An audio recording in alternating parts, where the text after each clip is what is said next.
नाही, सर्वप्रथम आपल्या सर्वांना प्रणाम करतो आणि माफी मागतो की उशीर झालेला. थोडंसं ट्रॅफिक जाम होतं आणि तसंही जो माणूस उशिरा येत असतो तो VIP असतो असं समजायचं. मोठे माणसं नेहमी उशिरा येत असतात आणि त्यांना मोठं पण टिकवा म्हणून ते माफी मागत असतात. असं आपल्या सर्वांना प्रणाम करण्याचं कारण होतं, आज एक सुंदर छान मुहूर्त आहे. उद्या महाशिवरात्र आहे. अजून काय शिवरात्र लागायची, आता प्रदोष काळ सुरू आहे. दोनही उत्तमच आहे. भगवान शंकरांची तिथी ज्याला म्हटलं जाते ती तिथी प्रदोष आणि दुसरी शिवरात्र. आणि आत्ताच्या म्हणजे आत्ताच्या प्रांतामध्ये जर पाहिलं तर आपल्याला प्रदोषाचं एवढं काही महत्त्व नसतं. उद्याची महाशिवरात्र, दर महिन्याला शिवरात्र येत असते आणि वर्षातून एक जी शिवरात्र येते आपण तिला महाशिवरात्र असं म्हणतो. आता त्याच्या सनातनामध्ये मी मोजून 10 मिनटं घेणार, पण असं काहीतरी आपण संवाद करू की जो नवीन काहीतरी असेल. तर सनातनामध्ये 2 समज असे आहेत की महाशिवरात्रीच्या दिवशी काय झालेलं आहे, ज्यांचं लग्न झालं आहे त्यांना एवढंच माहिती आहे की महाशिवरात्रीच्या दिवशी कधी लग्न झाले.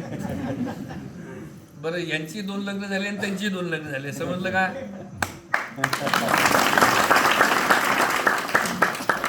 आणि म्हणजे ज्यांचे 2 लग्न होतात ते नशिबान असतात हे पण समजायचं. खंडोबाचे पण 2 झाले ना, शंकराचा अवतार आहे, भैरवाच्या अवतारामध्ये सुद्धा 2 लग्न झाले. प्रत्यक्ष भगवान शंकराचे पण 2 लग्न झालेले आहेत. शिवचिदंबरांचे पण 2 लग्न झालेले आहेत.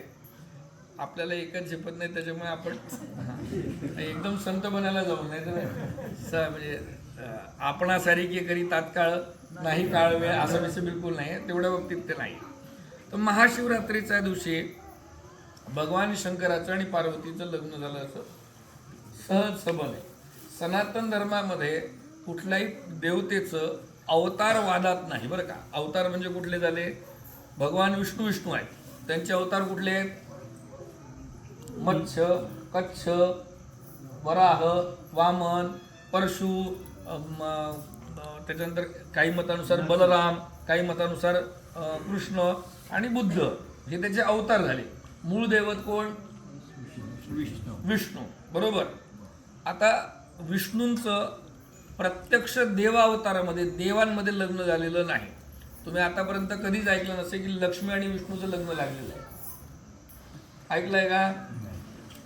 विठ्ठल रुक्मिणीचं लग्न पाहिलं असेल, राम सीतेचं लग्न पाहिलं असेल. आता राम आणि सीतेचं लग्न कुठल्या दिवशी होतं, जो सांगेल त्याला कुलकर्णी साहेब 500 रुपये द्या. आपण कसं आपल्या खिशातले कसं. अरे मला एक सांगा, या म्हणून मी म्हटलं हा संवाद आहे. सनातनामध्ये संवादाला फार महत्त्व आहे आणि आपण कधी पण यावं आणि काही जर सांगावं तर ते असं सांगावं जे आपल्याला माहीत नाही. तेच करून जमतं का, बरोबर आहे की नाही. तर मग मला एक सांगा, तुम्हाला शंकराची आणि पार्वतीची लग्नाची तिथी माहिती आहे, विष्णूने काय घोडं मारलंय तुमचं त्याची का नाही माहिती. राम आणि सीतेच्या लग्नाची तिथी कुठली. रामाच्या आयुष्यात 2च मुहूर्त होते आणि दोन्ही अनसक्सेसफुलच आहे. दोन्हीमध्ये त्याला यश नाही. एक मुहूर्त होता लग्नाचा आणि दुसरा मुहूर्त होता राज्याभिषेकाचा.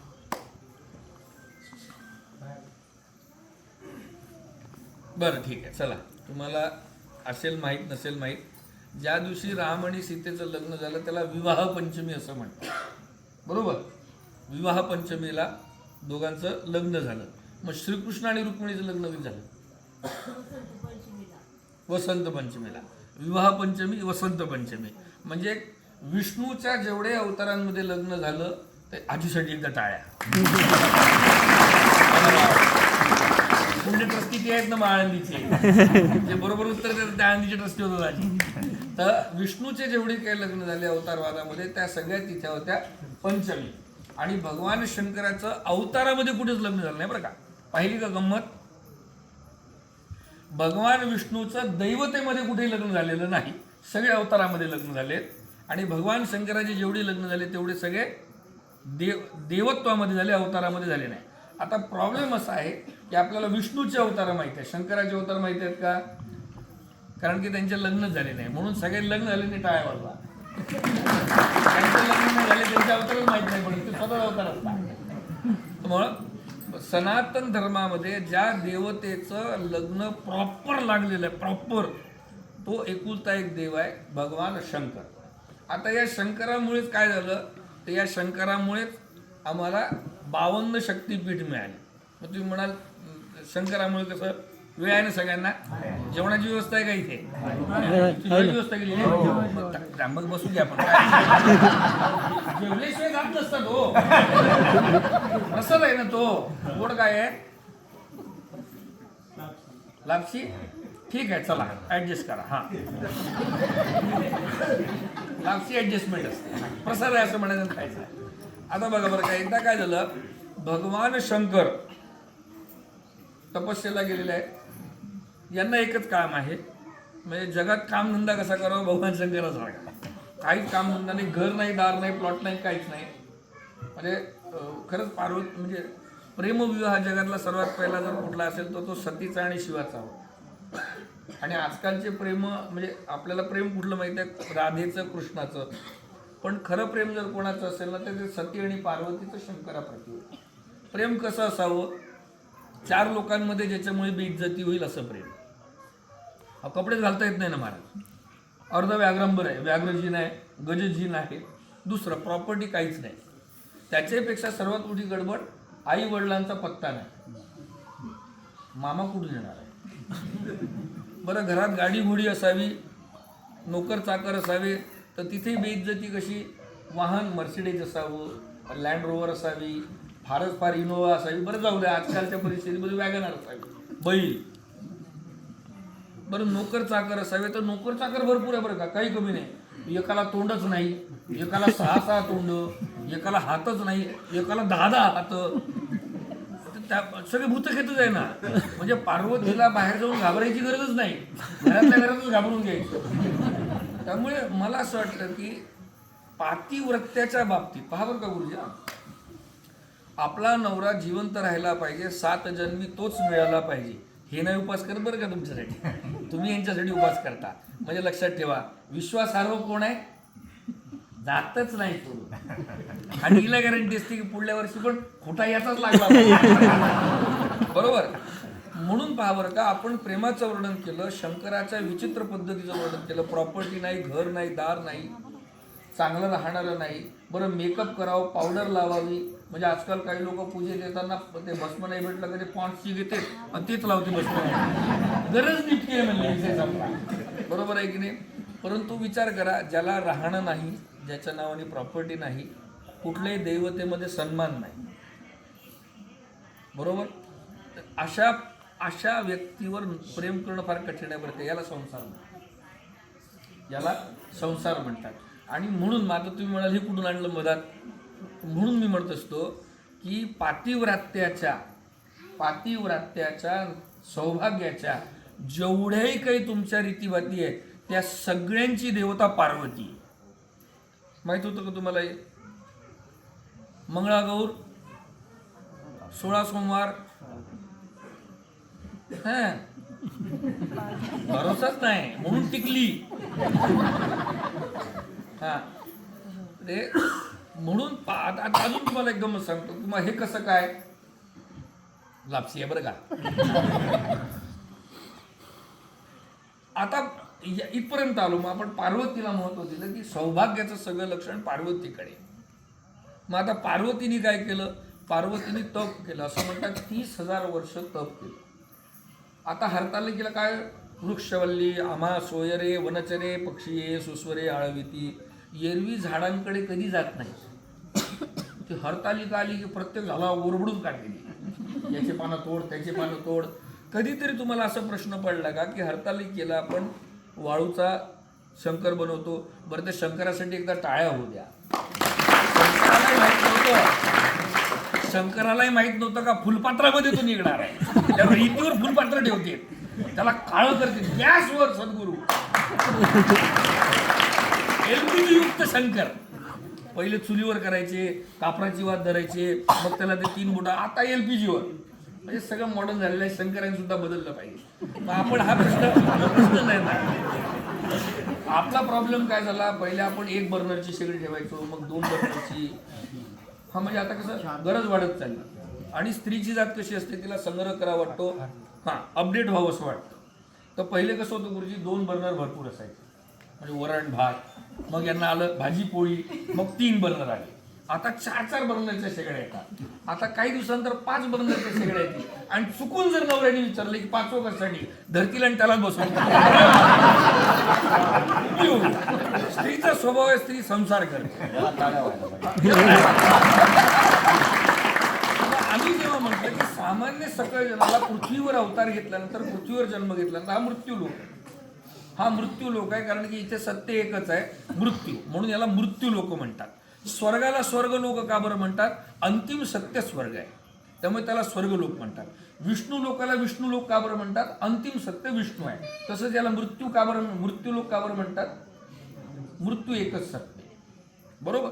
तर या मृत्यू लोकामध्ये पातिव्रात्याला, सौभाग्याला, लग्न संबंधाला पार्वती महत्वाची असं आम्ही का बरं म्हणतो, त्याला प्रमाण देतो. हे पण तुम्हाला कुठे माहीत नाही, तुम्ही असे हुशार लोक बोलवत नाही. आताही तुम्ही परत कुठल्याही विद्यापीठात जा, तुमचे चेहरे आत्ताच्या आत्ता चेहरे पाहिले तर ग्रॅज्युएशन सर्टिफिकेट दिले का बरं, निरंजन नागपूर गेले. येणे सुखे रुचे एकांताचा वास, हा एकांताचा संवाद असतो ना, संतांसोबत झाला नाही की माणूस हसतो बरं का. आणि घरात जर समजा चपाती असेल तर ती बाई चपाती देते, घरात भाकरी केली असेल तर ती बाई भाकरी देते. ज्याच्याकडे आनंद आहे ना तो आनंदच देणार आणि हसणार बरं का. आता पार्वतीने सौभाग्य दिलं असं कसं काय म्हणताय, पार्वतीने तुम्हाला सौभाग्य दिलंय का, तुम्हालाच नवरा दिला का, तुम्हालाच कुंकू दिलं का, तर ही पार्वती सर्व सौभाग्याची जननी. आता मी जे सांगतोय ते नोट करून घ्या. माझं झालं नाही पण तरी दुसऱ्याचं व्हावं की नाही, लग्न हो नाही. तर जेव्हा प्रथम जनकपुरीमध्ये भगवान, म्हणजे रामाला 2 गुरु आहेत. पहिला ती लेकर आहेत काका, एकदम गुरु लेकरूच. आता उद्या यांना आपण पिंट्या म्हणणार मग. रामाला 2 गुरु आहेत, एक कुलगुरु, कुलगुरु ज्याला आपण म्हणतो ते वशिष्ठ, आणि दुसरे विश्वामित्र. बरं तुम्हाला आता असं वाटत असेल की हॉस्टेल हे आत्ता निघालेलं आहे. रामाच्या वेळेस हॉस्टेल होतं, कृष्णाच्या वेळेस हॉस्टेल होतं, फक्त त्याचं नाव गुरुकुल होतं. आता आपले पोरं 5वीला शाळेत गेल्यावर त्यांना घ्यायला जावं लागतं, कारण की शिक्षक असे दरवाजातून फेकतात ते पोरं. अहो दरवाजावर उभे राहतात, शाळा सुटताना पाहिलं का तुम्ही. आपलंच पोरं आपल्याला ओळखू येते का, याच्या कन्फ्युजनमध्ये असतात. त्यावेळेस पोरं गुरूंकडे पाठवायचे, घरापेक्षा दूर पाठवायचे. हॉस्टेल हे आत्ताचं आलेलं नाही. तर जनकपुरीमध्ये विश्वामित्रांच्या सोबत दशरथांनी रामाला पाठवलं. किती वय आहे त्याचं, तुम्ही होतेच पुढं, जो असेल त्याला माहीत असेल की नाही. भगवान रामांचं वय जे आहे विश्वामित्रांसोबत गेलं वाल्मिकीच्या प्रमाणानुसार 12 वर्ष. आणि रामचरितमानस वयाबद्दल काही बोलत नाही. 12व्या वर्षी विश्वामित्रासोबत राजा दशरथ रामाला पाठवतात. कशासाठी, राक्षसांना मारायसाठी. आजकालच्या पोरांना कशासाठी पडू शकत नाही. अशा वेळेस ते जनकपुरीमध्ये जातात. खरं तर यावेळेस रामचरितमानसमध्ये वय जरी दिलं नाही तर रामचरितमानस डिपिक्शन जे करतात त्याच्यानुसार रामाचं वय अंदाजे 16.5 ते 17 वर्ष असेल, वाल्मिकीच्या नुसार कमी असेल. पण मला जे सांगायचं होतं, तर राम अवतारामध्ये जेव्हा सीतेला जनकपुरीमध्ये बगीचामध्ये प्रभू रामचंद्र पाहतात, सीता रामाला पाहते, राम सीतेला पाहतात, आणि त्यावेळेस जे प्रेम त्या छोट्याशा भेटीमध्ये जे एकमेकांच्या प्रती प्रेम प्रगट होतं, त्यावेळेस वाल्मिकी आणि रामचरितमानस एका उद्देशाने एक गोष्ट कॉमन बोलतात. एही जाहि राचे मिलहि सोबरू सहज सुंदर सावरो करुणा निधान सुजान सीनु सनेहु जान तरावरो एही भाती गौरी असीस सुनी सिय सहित ही हरशी अली तुलसी भवानी पूजी पुनी पुनी मुदित मुनमन विरचली. हे का बरं म्हणून दाखवलं, मी प्रमाण पाहिजे, नुसतं मी सांगतोय म्हणून नाही. तर सीता ही पार्वतीकडे पूजेला जाते आणि पार्वतीला म्हणते की सौभाग्याची लक्षणं तू आहे, सौभाग्य देणारी तू आहे, लग्न जमवणारी तू आहे. मी आत्ता ज्याला पाहिलेलं आहे स्वयंवरामध्ये त्यांनी भाग घ्यावा आणि त्यांनीच तो शिवधनुष्य उचलून मला वरावं अशी प्रार्थना कोणाकडे केलेली आहे? पार्वतीकडे. आणि जेव्हा शिवधनुष्य उचलायचं होतं तेव्हा सगळ्यांनी शक्ती प्रदर्शन केलं बरं का गुरुजी. लोक आले, कोणतरी असं केलं असेल काय आपल्याला माहित नाही, वंगाळ कामं करतातच लोक, बरोबर आहे. पण रामाने काय केलंय, राम गेल्याबरोबर ते शिवाचं धनुष्य आहे म्हणून त्याला नमस्कार केलेला आहे. म्हणून रामाचा दास जो असतो तो माकड जरी असला तरी देव बनतो, तो आपल्या समोर उभा आहे बरं का. कारण की प्रत्यक्ष देवामध्येच दास्यत्व आहे ना, त्यामुळे देवाच्या दासामध्ये सुद्धा बुद्धी आली, वैभव आलं. आणि अशा वेळेस सीताजी बसलेली आहे ना, सगळे आतापर्यंत पहिलवान येऊन गेलेत बरं का.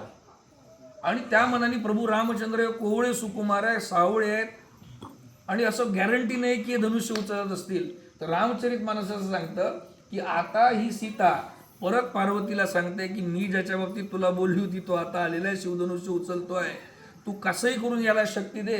आणि त्यावेळेस पार्वती शंकराला सांगते का, हो ऐकलं का, इकडं पण माझा आहे. म्हणजे असं चालतं ना आपल्याकडे, लोकांच्या मनात घुसायचं असतं, गुरुजी म्हणजे तुम्ही घरात घुसता. आणि अशा वेळेस पार्वती शंकराला सांगते की मी सीतेला वरदान दिलंय की तुला हाच नवरा मिळेल, तो राम जो आहे तो तुमचा धनुष्य उचलताय, तुम्ही त्याला शक्ती द्यावी. अशा प्रकारे रामाच्या आणि सीतेच्या लग्नामध्ये सुद्धा पार्वतीचा रोल आहे. सौभाग्यकारक आहे. नंतर येणार आहे तुमच्याकडे परत. ज्यांचे लग्न नाही होत ना त्यांनी पार्वतीची आराधना करावी लागते स्त्रियांना, आणि ज्यांचे लग्न होत नाही पुरुष त्यांना शंकराची आणि गणपतीची आराधना करावी लागते. मी दोन्ही केलेल्या नाहीये. आलं लक्षात? पुढचं वाक्य बोलायची गरज आहे. आता 2 मिनिटं फक्त आपण लापसी. आता परत आपण दुसरा अवतार आहे. सनातन धर्मामध्ये किती जरी अवतार झाले असतील तरी राम आणि कृष्ण हे फार महत्वाचे अवतार. वारकरी संप्रदायामध्ये सुद्धा रामकृष्ण हरी जो मंत्र आहे तो या 2च अवतारांचा धरून आहे. या जगामध्ये सनातनामध्ये सर्वात मोठा मंत्र जो आहे हरे राम राम राम हरे हरे, हरे कृष्ण कृष्ण कृष्ण. हा मंत्र आपल्याला फक्त पंक्तीत आठवतो. हरे कृष्ण बरोबर आहे की नाही? म्हणजे याच्यातही पहा बरं का, सनातनामध्ये रीत होती की तुम्हाला जेवताना वाढायचं सुद्धा असेल तर रामाचं आणि कृष्णाचं नाव घ्यावं लागेल. आता कृष्ण अवतारात काय झालं फार संक्षिप्त मध्ये सांगतो. राम कुठेतरी एका ब्राह्मणाने ते पत्र, रुक्मिणीचं पत्र काढलेलं आहे, ते कृष्णाकडे नेलेलं आहे. कृष्ण तर पत्र पाहून इम्प्रेस झालेला आहे. आतापर्यंत रुक्मिणीने कधीच पाहिलेलं नव्हतं. आणि जुन्या आजी काय सांगतात, माय लग्न झालं तिच्या 3ऱ्या दिवसानंतर पाहिलं, काया का गोरा होता बुडा. कृष्ण रुक्मिणी सोबत सुद्धा तसंच झालेलं आहे. त्यामुळे आपला बुडा कृष्ण आहे आणि आपण सद्गुरुनाथ भगवान की.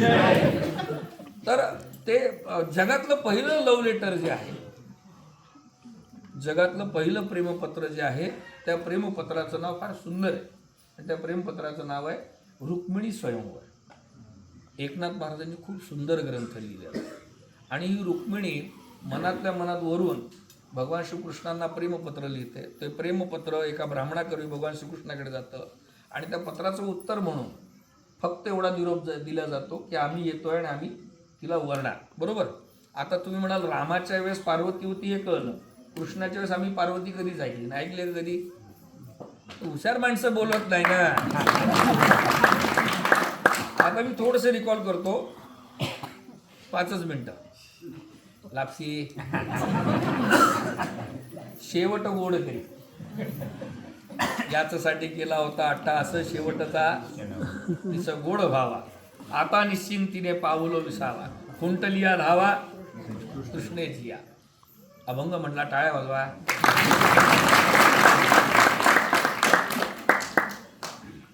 You need to feel your self lucky. आपण स्वतःला लकी समजलो पाहिजे. की आताही बघा बरं का, हे जे बोलण्याचं शहाणपण आहे ना, हे का बरं एवढं चांगलं का बरं बोलतोय मी? कारण काही आमचं तुकोबांचं एक प्रमाण आहे, मागे पुढे उभा राहे सांभाळित आली आघात निवाराया. पाठीमागे पण शिव आहे आणि समोर पण महारुद्र शिव आहे. या दोघांच्या मनात बसलो असल्यामुळं अक्कल आहे बरं का. आणि आयुष्यात मंदिरात बसल्यावरच तो मागे पुढे नसतो बरं का. तो घात आघात निवारी छाया पितांबरी करी. तो नेहमी सदैव सोबत असतो. ही श्रद्धा आपल्याला ठेवावी लागते बरं का. म्हणून मी नेहमी म्हणत असतो लोकांना की भूक ताटात असते, जेवणात असते, अन्नात असते की तुमच्यात असते. तसंच देव पहिले तुमच्यात असावा लागतो, नंतर तो मंदिरात दिसला तरी चालतो बरं का. मग पदार्थ जसे वेगळे असतात तसे देवत्व पण वेगवेगळे असतात. त्या त्या वासनेनुसार तो देव असतो, त्या त्या वासनेनुसार ती चव असते, त्याचा आनंद असतो. असो, आपण पहिले लग्न करून टाकू, आपलं नाही कृष्णाचं. आणि मग काय होतं, ठरलं असं जातं की रुक्मी राजाची मुलगी आहे, जिचं नाव आहे रुक्मिणी. तिचं शिशुपालाशी लग्न होणार होतं. आता तिला शिशुपालाशी लग्न नाही करायचं, तिला कृष्णाला वरायचं आहे. आणि आता प्लॅनिंग असं ठरतं की भगवान श्रीकृष्ण आणि बलराम पहिले येतात दाऊ महाराजची, आणि कृष्ण पाठीमागून येतात. बघा बरं काही तुम्हाला माहीत नाही, रुक्मिणीचं पलायन जे झालेलं आहे ते विदर्भ नगरीमधून झालेलं आहे. त्याचं नाव होतं कौंडिण्यपूर, बरोबर, कौंडिण्यपूर. आणि ज्या मंदिरातून तिला पळवून नेलेलं आहे ते अंबिकेचं मंदिर आहे, ते पार्वतीचं मंदिर आहे. म्हणजे दोनही लग्नांमध्ये पार्वती सौभाग्यकारक ठरली, बरोबर. पण जेव्हा तिच्या लग्नाची वेळ आली तेव्हा तिला नारदांनी सांगितलं होतं, म्हणजे तिच्या वडिलांना, पार्वतीचा बाप कोण,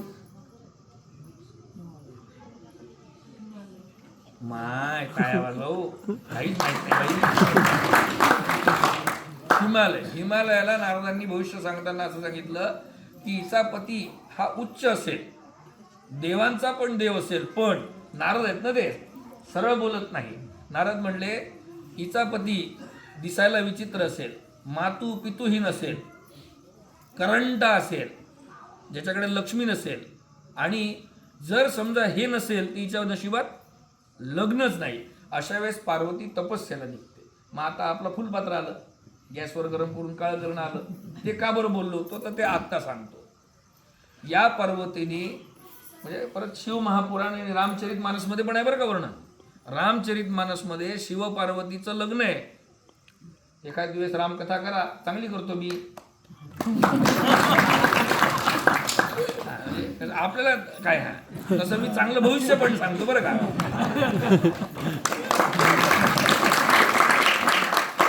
आता या पार्वतीने 30,000 वर्ष शंकरासाठी तप केलेलं आहे. काही दिवस ती म्हणजे हरतालिकेला आपण पानं का तोडतो त्याचं सांगतोय आणि संपवतोय. काही दिवस ती एक वेळेस जेवून राहिली, त्यानंतर ती काही दिवस एक वेळेसच्या पाण्यावर राहिली, त्यानंतर झाडाचे पानं खाऊन राहिली. असं म्हणतात 30,000 वर्षांमध्ये जवळपास 18,000 वर्ष या पार्वतीने पानांवर स्वतःचं आयुष्य घालवलं. म्हणून तिचं नाव अपर्णा होतं. पार्वतीचं एक नाव काय आहे का बरं, पर्णांवर राहिली, आणि पर्णांवर राहून सुद्धा निसंग राहिली म्हणून अपर्णा. आणि त्या तपस्येचं, त्या पानं खाण्याचं प्रतीक म्हणून आपण आजही हरतालिका जेव्हा करतो तेव्हा शंकरावर पानं वाहतो, बिल्वपत्र पाहतो आणि शंकराला सांगतो की तुझ्यासाठी तिने तपस्या करून तुला प्राप्त केलं होतं, माझ्याच्यानी ते जमणार नाहीये, म्हणून आता ऍडजस्टमेंट करून हरतालिकेच्या दिवशी मी तोडून आलेले तुला वाहते, ऍडजस्टमेंट कर आणि परत असाच दे. सद्गुरुनाथ भगवान की जय. महाशिवरात्रीला भगवान शंकराचं आणि पार्वतीचा विवाह झाला. वसंत पंचमीच्या दिवशी ती पत्रिका निश्चित झाली. उत्तर प्रदेशमध्ये पहिली पत्रिका निश्चित होत असते. आताच्या युगात तुम्ही त्याला काय म्हणू शकता, टिळा लावतो किंवा सुपारी फुटते.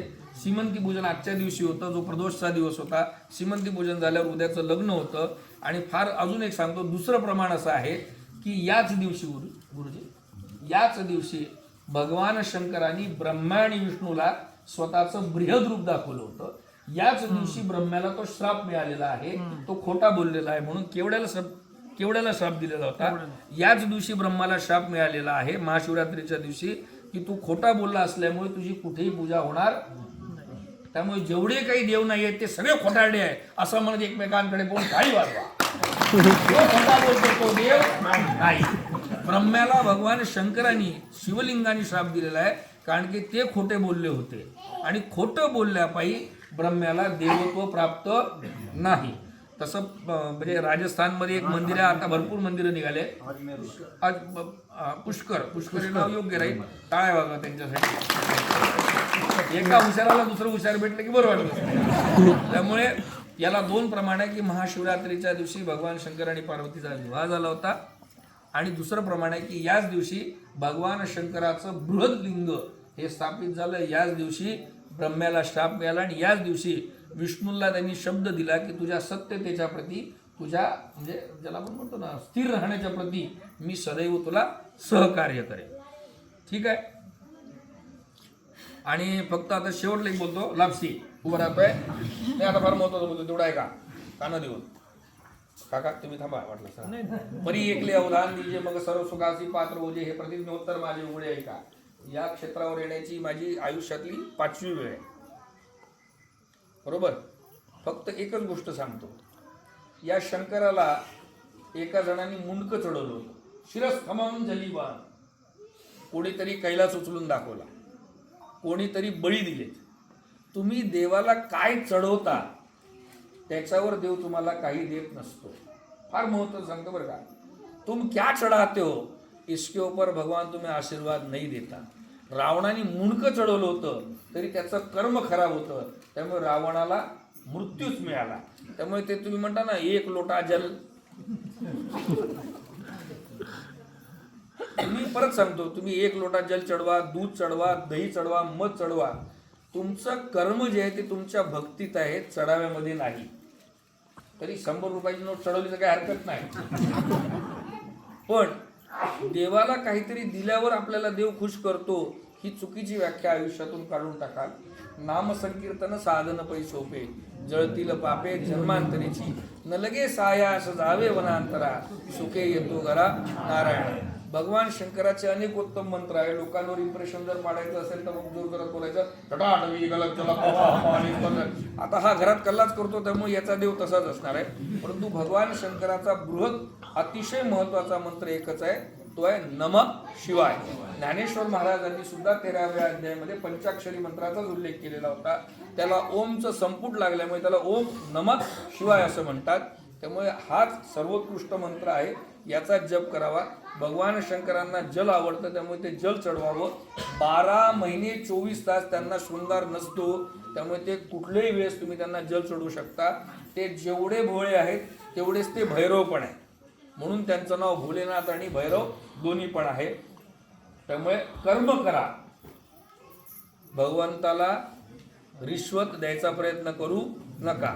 येथं कर्मची फळ सूचक असं ज्ञानोबा महाराज म्हणतात. त्यामुळे आता नाही, आता दी एंड. त्यामुळे आपल्या सर्वांच्या चरणावर नतमस्तक होतो. उशीर झाला तरी आपण सर्वांनी मला सहन करून घेतलं. ही प्रत्यक्ष भगवान शिवचिदंबरांची कृपा आहे. आपण सर्वजण इथे येता, सत्संगात राहता, आपल्या अनेक उत्तम जन्माची पुण्याई. आणि माझ्या नशिबी यावर्षी आळंदीला सुद्धा आत्ता 15 दिवसांपहिले जो काही आपला समारंभ झाला, उत्सव झाला, पुण्यफळ झालं, त्याच्यात सुद्धा हजर राहण्याचं नशीब मिळालं. त्यामुळे ही शिवचिदंबरांची कृपा आहे. आपल्या चरणावर नतमस्तक होतो. गुरुजींना वंदन करतो, ब्राह्मण देवतेला वंदन करतो. रामकृष्ण.